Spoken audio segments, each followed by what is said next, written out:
अध्यक्ष महोदय, 2-3च महत्त्वाचे फक्त विषय घेणार मी, अधिक वेळ घेत नाही.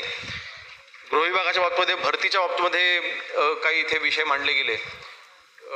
सन्माननीय सदस्य नानाभाऊ पटोले यांनी देखील भरतीच्या बाबतीत असं वक्तव्य केलं की आमच्या शासनामार्फत जिथे भरती केली गेली नाही आहे, अनेक जागा जिथे रिक्त आहेत. परंतु अध्यक्ष महोदय, आकडेवारी मात्र मी नक्की सभागृहाच्या माध्यमातून महाराष्ट्राला सांगेन. आपल्याला कल्पना आहे की आजपर्यंतच्या जेवढी सरकारे होऊन गेली त्या प्रत्येक सरकारची जर आपण तुलना केली, आमच्या सरकारने, आपल्या सरकारने सर्वात जास्त पोलीस भरती केलेली आहे. आणि फक्त 10%ची वेकन्सी आपल्या पोलीस विभागामध्ये फक्त आहे.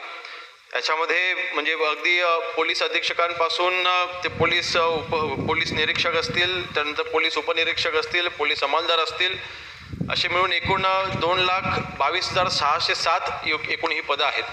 आणि त्यापैकी आपण 2,04,752 पदं ही आपण भरलेली आहेत. फक्त 17,852 पदं ही रिक्त आहेत.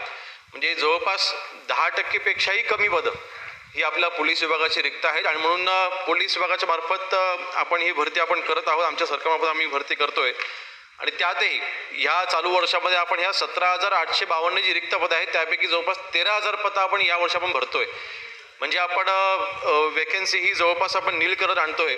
आणि म्हणून पोलीस भरतीवरती आपण नक्कीच जास्तीत जास्त भर आपण हा दिलेला आहे.